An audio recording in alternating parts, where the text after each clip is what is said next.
Hello students, welcome to Access Institute. हम लोग पढ़ रहे थे क्लास 11 का parabola and now it's time to wrap up the chapter wrap up करने से पहले आपको पता ही होगा कि इसमें एक दो टॉपिक और बचे हैं, बहुत छोटे मोटे टॉपिक। तो एक क्विक रिकैप में देखते हैं। तो आप लोगों को पता है कि व्हाट बेसिकली इज पैराबोला से रिलेटेड उसके क्या पैरामीटर्स होते हैं, इसेंट्रिसिटी ऑफ पैराबोला क्या होता है, हर तरह के पैराबोला के standard equation along with that किस तरह की इक्वेशन के लिए क्या हो गए पैरामीटर्स के इधर कोऑर्डिनेट्स और पैरामीटर की इक्वेशन क्या होगी। तो नया टॉपिक स्टार्ट करने से पहले कुछ छोटे मोटे एक दो क्वेश्चंस कर लेते हैं। कुछ छोटे मोटे एक दो क्वेश्चंस करने से पहले आपको सारा का सारा कंसेप्ट क्लियर होना चाहिए। अगर नहीं क्लियर है तो कुछ फॉर्मूले हम लोग वैसे भी करेंगे, टाइम टू टाइम आपको रिवाइज होता चला जाएगा। Question number 1, at what point of the parabola x square is equals to 9y? Parabola की इक्वेशन है x square is equals to 9y। सबसे पहले हम लोग क्या करेंगे, पैराबोला का ग्राफ बनाएंगे। किस वेरिएबल की पावर का है, y की पावर का है। तो पैराबोला को हम किस एक्सिस के अलॉन्ग बोला होगा, y एक्सिस के अलॉन्ग, दैट टू पॉजिटिव। ये बन गया आपका ग्राफ।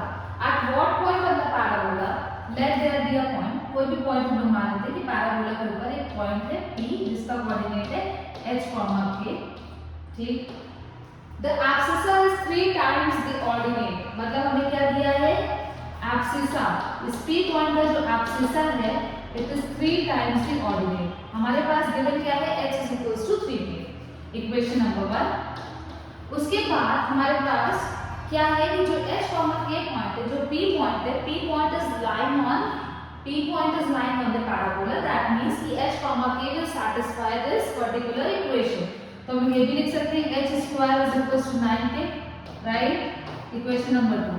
अगर हम लोग इक्वेशन नंबर 1 और इक्वेशन नंबर 2 को सॉल्व करेंगे तो हमारे पास सॉल्यूशन आ जाएगा, दैट मींस कि हमको कोऑर्डिनेट्स मिल जाएंगे। x is equal to 3k, अगर हम यहाँ पे पुट कर दें यहाँ पे तो 3k का whole square is equal to 9k and from here will get 9k square is equal to 9k k minus 1 is equals to 0, k is equals to 0 and k is equals to 1। दो coordinates मिल गए।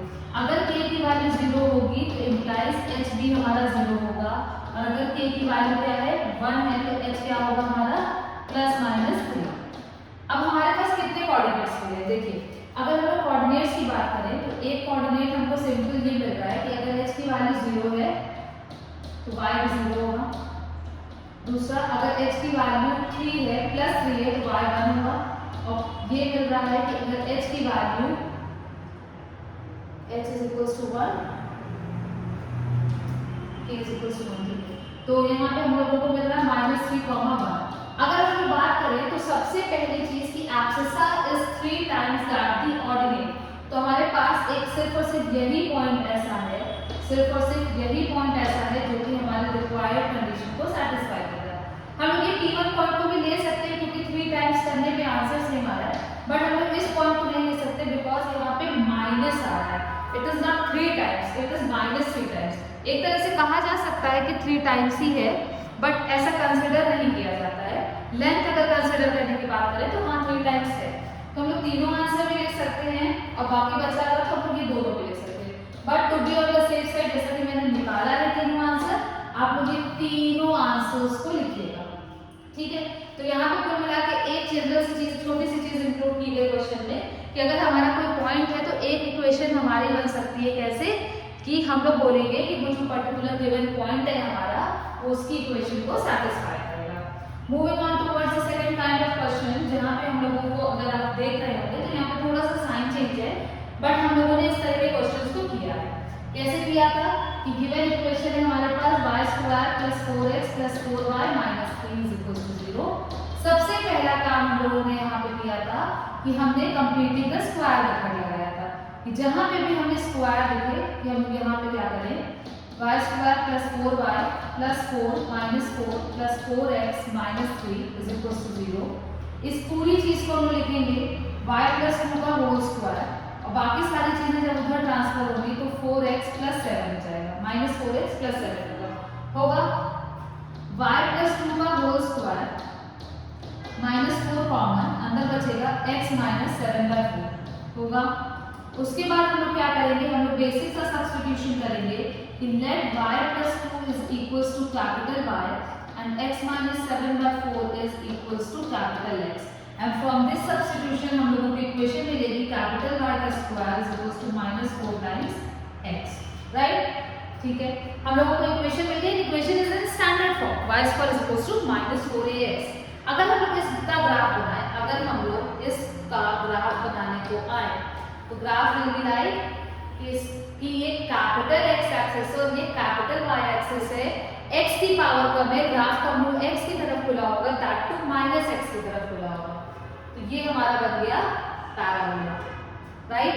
यहाँ तक कोई confusion नहीं। हमने क्या किया, completing the square लगाया, गिवन इक्वेशन को हमने स्टैंडर्ड इक्वेशन में कन्वर्ट कर दिया। यहाँ तक करने के बाद अब अगर आप यहाँ पे चीजें लिखने को आए कि हम लोगों को जब स्टैंडर्ड इक्वेशन दिया है तो हमारे पास कुछ डिफिकल्टी वाला टास्क तो है। ये हो गया वर्टेक्स 0,0, यहाँ पर कुछ आपका फोकस होगा। फोकस का कोऑर्डिनेट क्या होता है हमारा -a,0, राइट? तो सबसे पहले इस गिवन इक्वेशन को हम लोग अपनी स्टैंडर्ड इक्वेशन से कंपेयर करें तो यहाँ पर हमको मिल जाएगा कि a की वैल्यू 1 है। तो जब a की वैल्यू 1 मिल जाएगी तो ये हो गया हमारा फोकस।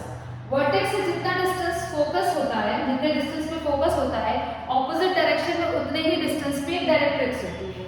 तो अगर हम लोग यहाँ पे डायरेक्ट्रिक्स ड्रॉ करें तो वर्टेक्स से फोकस 1 यूनिट डिस्टेंस पे है, तो वर्टेक्स से डायरेक्ट्रिक्स ऑपोजिट डायरेक्शन में 1 यूनिट डिस्टेंस पे होगी और इसकी इक्वेशन हो जाएगी capital X is equals to 1। ये हो गया हमारा वर्टेक्स हो गया, फोकस हो गया, डायरेक्ट्रिक्स हो गया। एक्सिस की बात करें तो axis is what? Axis is a straight line that is passing through vertex and focus, along with that it is perpendicular to directrix. तो यहाँ से जो हमारी क्या कहते हैं आपको एक्सिस निकल रही है वो ये लाइन एक्सिस है, that axis is x axis, that means capital Y is equals to 0।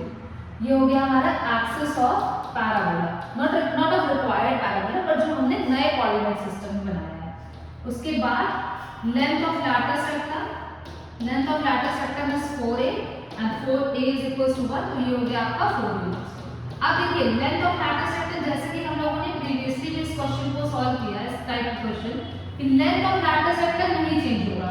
आप ओरिजिन कहीं पे भी शिफ्ट करिए, लेंथ ऑफ लैटिस रेक्टम तो 4 यूनिट्स ही रहेगा, क्योंकि उसका शेप तो चेंज हो नहीं रहा है, उसका साइज तो चेंज हो नहीं रहा है। अब बात आती है कि हमें नए कोऑर्डिनेट सिस्टम में सब कुछ पता चल गया, मतलब हमें कैपिटल X और कैपिटल Y की वैल्यू, हमारे पास कैपिटल X और कैपिटल Y की वैल्यू पता है, हमें निकालना क्या है स्मॉल x और स्मॉल y की वैल्यू। इसको हटा सकते हैं थोड़ा सा, एक्सिस की बात करते हैं। तो axis is what? Capital Y is equal to 0, capital Y was small y plus 2 is equal to 0, तो यहां से एक्सिस मिल जाएगी आपको -2, y इज इक्वल टू -2। ये रिक्वायर्ड पैराबोला का आंसर है। वर्टेक्स की बात करा जाए तो वर्टेक्स के केस में कैपिटल X कैपिटल Y किसके इक्विवेलेंट मिला था हमको 0,0 के। यहां से हम क्या करेंगे, x - 7 by 4 को 0 में इक्वेट करेंगे, y + 2 को 0 से इक्वेट करेंगे, तो स्मॉल x, स्मॉल y आपको मिल जाएगा 7 by 4, -2। लैक ऑफ स्पेस आप लोग सेम प्रोसीजर लगा के क्या निकालेंगे, फोकस के कोऑर्डिनेट्स निकालेंगे, अलोंग विद दैट आप लोग जब डायरेक्ट्रिक्स निकालेंगे तो directrix is capital X is equal to 1, तो हम लोग क्या लेंगे स्मॉल x - 7 by 4, यहाँ पे बता देते हैं डायरेक्ट्रिक्स के लिए small x - 7 by 4 is equal to 1, small x is equal to 1 + 7 by 4 11 by 4। ये हो जाएगी आपकी डायरेक्ट्रिक्स की इक्वेशन। फोकस एक चीज बच गई है, वो आप लोग खुद से निकाल सकते हैं, बिकॉज सेम प्रोसीजर लगेगा जैसे कि हम लोग वर्टेक्स निकाल रहे थे। ये हो गया आपका सेकंड काइंड ऑफ क्वेश्चन, जब हमको पैराबोला की जो इक्वेशन दी रहेगी वो स्टैंडर्ड फॉर्म में ना देके इस ऐसे फॉर्म में दिया रहेगा जहां पे हमें क्या करना पड़ेगा, ओरिजिन को शिफ्ट करना पड़ेगा। ये हो गया हमारा सेकंड काइंड ऑफ क्वेश्चन। एक और क्वेश्चन देखते हैं जहां पे बहुत ही बेसिक सी चीज यूज होगी जो हम लोगों ने सबसे पहले पढ़ा था कि we have to find the coordinates of a point of intersection of the axis and directrix of the parabola whose focus is A and directrix is written, and also find the length of the lattice sector। ठीक है, सबसे पहले कुछ भी निकालने से पहले मुझे पैराबोला की इक्वेशन तो पता होनी चाहिए। ठीक है, हमारे पास एक डायरेक्ट्रिक्स है, let directrix obviously directrix is a straight line, 3x - 4y is equal to 2। एक हमारे पास फोकस है 3,3। Let there be a general point P whose coordinate is h, k ये हो गया PS और ये हो गया perpendicular distance of this moving point from the directrix. अगर आपको याद हो तो ऐसे क्वेश्चंस को हम लोग कैसे स्टार्ट करते थे, हम लोग कहते थे कि भैया PS अपॉन PM हमारा होता है eccentricity, and in case of parabola eccentricity 1 होती है। PS को आप लोग क्या करेंगे, PM की इक्वेट करेंगे। PS हम निकालेंगे डिस्टेंस फॉर्मूला से, और PM किस फॉर्मूले से निकालेंगे, distance of a point from a line 3h minus 4k minus 2 upon root over 3 का स्क्वायर प्लस 4 का स्क्वायर, स्क्वायरिंग बोथ साइड्स। हम लोगों को देखिए बात ये है कि हम लोग स्क्वायर तो कर देंगे, बट ये सिर्फ आपका टाइम वेस्ट होगा। तो हमें लगता है कि अगर आप लोग यहाँ पे स्क्वायर करके इक्वेशन निकाल लें तो it will be better for us as well as for your time also, कि आप लोग यहाँ से इक्वेशन निकालने के बाद हो सकता है कि सारी चीजें कैंसिल हो जाए, इक्वेशन आपकी डायरेक्टली स्टैंडर्ड फॉर्म में आ जाए। माइट बी पॉसिबल कि इक्वेशन आपके प्रीवियस क्वेश्चन की तरह आए। तो अगर प्रीवियस क्वेश्चन की तरह आती ही है इक्वेशन, तो आपको अब मेथड पता है कि आप कंप्लीटिंग द स्क्वायर मेथड लगा के डायरेक्ट्रिक्स की इक्वेशन निकालेंगे, एक्सिस की इक्वेशन निकालेंगे और उनका दो इक्वेशन या पॉइंट ऑफ इंटरसेक्शन निकालेंगे, जैसे कि लीनियर इक्वेशन हम लोग सॉल्व करते हैं। तो इस क्वेश्चन को आप लोग खुद से करिएगा। एक और क्वेश्चन देखते हैं, उसके बाद सेकंड टॉपिक को मूव करेंगे। Let P be the point 1, 0 and Q is the point of the parabola y square is equals to 8x.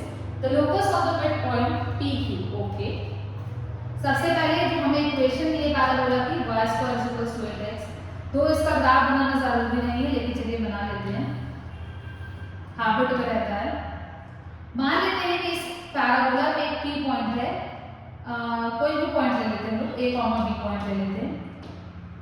P तो कोई और है, Q भी पॉइंट ऑन द पैराबोला, ठीक है। Q का point on the locus, not the locus of the mid point, okay. P point एक कहीं P पॉइंट रखा होगा जिसका कोऑर्डिनेट है h, 0, 1, 0। दो से कोई फर्क नहीं पड़ता है कि हम लोग कहाँ पे इस पॉइंट को बना रहे हैं। ये हमको मिल गया PQ point, right. PQ point मिल गया। इस PQ पॉइंट का मिड पॉइंट है h, k। इस PQ का मिड पॉइंट है h, k और हमको इसी की इक्वेशन निकालनी है। तो इसी की इक्वेशन निकालने के लिए अगर आपको पता हो कि आपने मिड पॉइंट थ्योरम पढ़ी है या सेक्शन फॉर्मूला पढ़ा है, तो आपको पता होना चाहिए कि h की वैल्यू क्या होगी, a + 1/2 होगी और k की वैल्यू क्या होगी, b + 0/2 होगी, क्योंकि r point is the mid point of the line joining points p and q। यहाँ से आप निकाल सकते हैं a is equals to 2h minus 1 और यहाँ से निकाल सकते हैं b is equals to 2k। अब आपको क्या करना है कि हमें तो इक्वेशन भैया h और k की चाहिए थी, क्योंकि h और k का ही लोकस चाहिए था ना। हमको मिल गया a और b। क्या a और b पॉइंट जो है वो इक्वेशन ऑफ पैराबोला को सैटिस्फाई कर रहा है? तो जी हाँ, वो कर रहा है, क्योंकि a b point that is point q is lying over the parabola.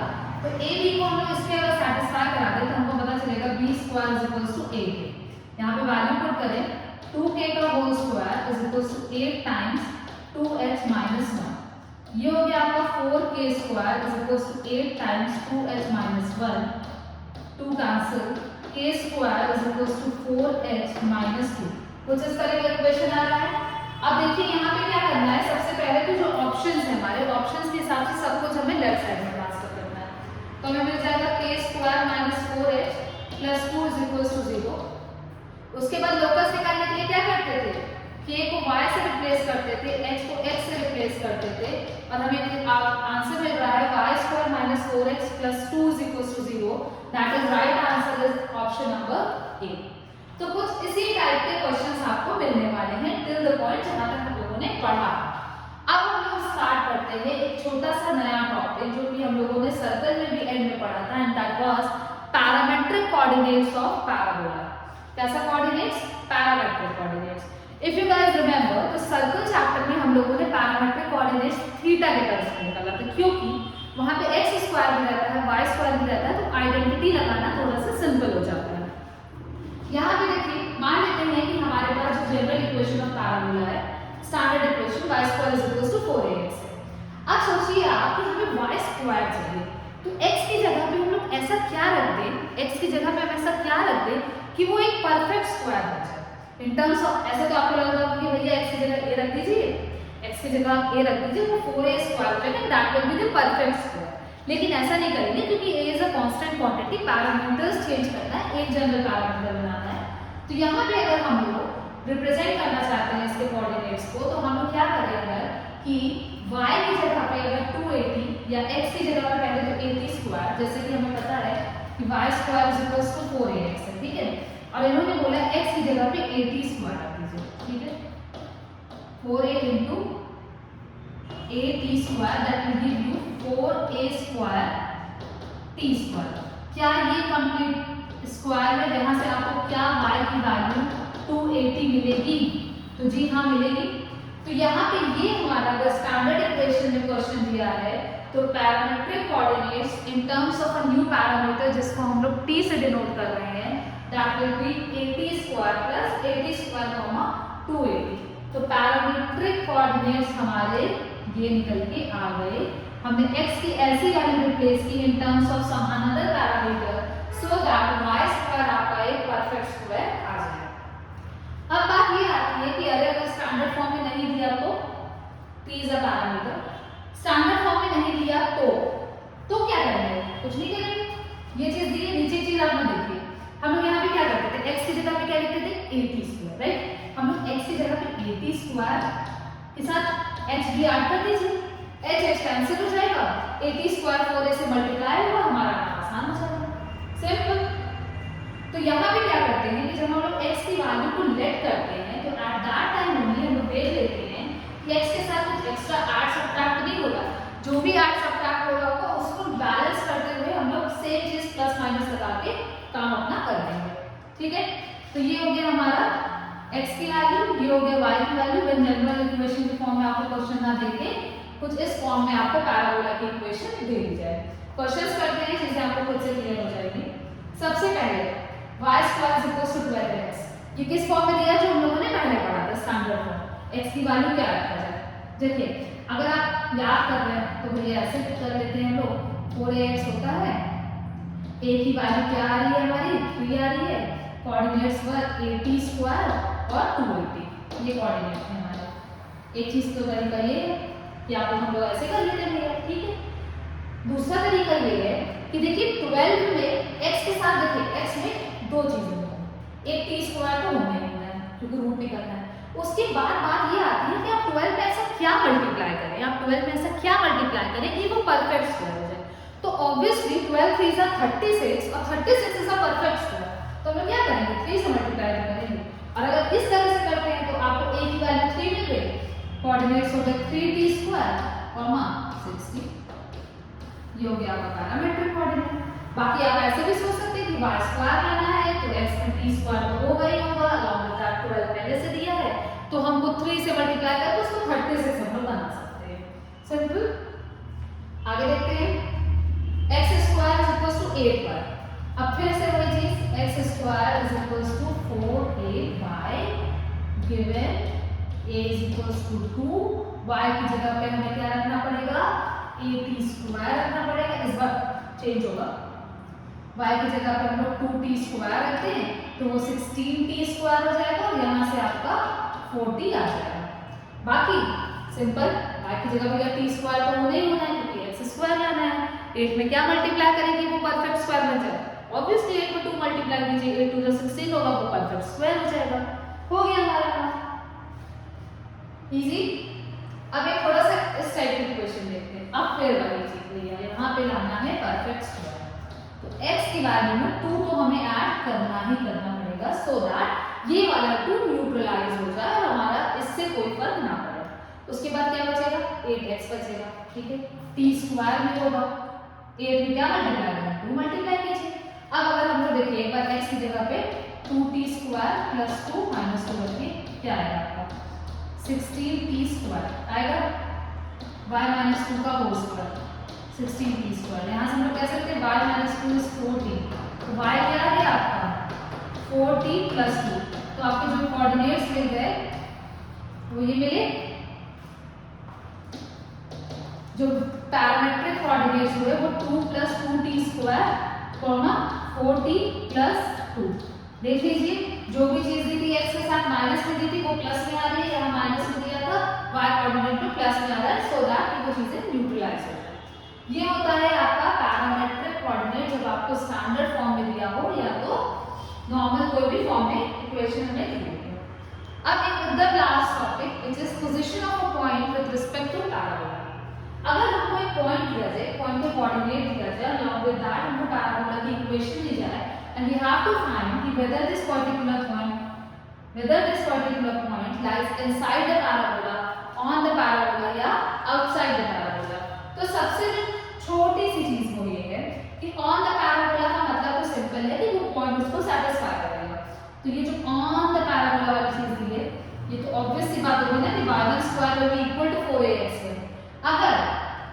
अगर इक्वेशन में हर कुछ सब कुछ लेफ्ट साइड में ट्रांसफर करने के बाद इक्वेशन के अंदर वो पॉइंट जो x1 y1 जिसकी पोजीशन निकालनी है, उस पॉइंट को अगर हम लोग इक्वेशन में पुट करें और पुट करने के बाद जब सॉल्व करें एक आंसर निकल जाएगा और उसका sign if that answer is greater than 0 then the point will lie outside the parabola and if that answer is less than 0 then the point will lie inside the parabola.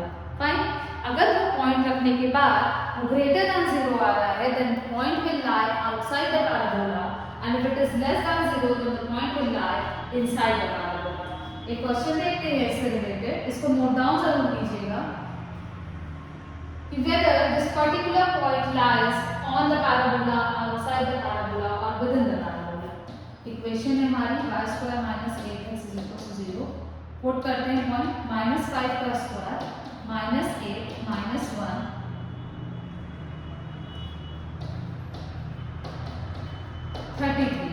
33 is greater than 0, right? The point will lie outside the parabola।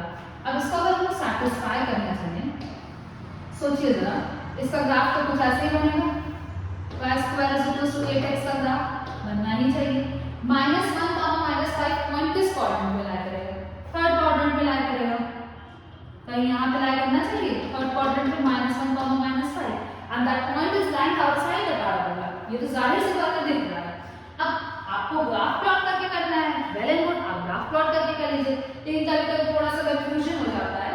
इस वजह से ये general formula आप लोगों को बता दिया गया कि आपको क्या करना है कि पॉइंट्स को पुट करना है and if the result is greater than 0 then the point will lie outside the parabola and if the result obtained is less than 0 then the point will lie inside the parabola and if the point if the result is equal to 0 then the point will lie on the parabola। एक और question देख लेते हैं इससे sir. Examine with reasons the validity of the following statement: the point 2, 3 lie outside the parabola and the point this lie within the parabola। ठीक है, पहले हम 2, 3 के लिए चेक करते हैं। अगर हम 2, 3 के लिए चेक करें तो equation of the parabola is y square is equals to 12x। That is y हमें क्या निकालना है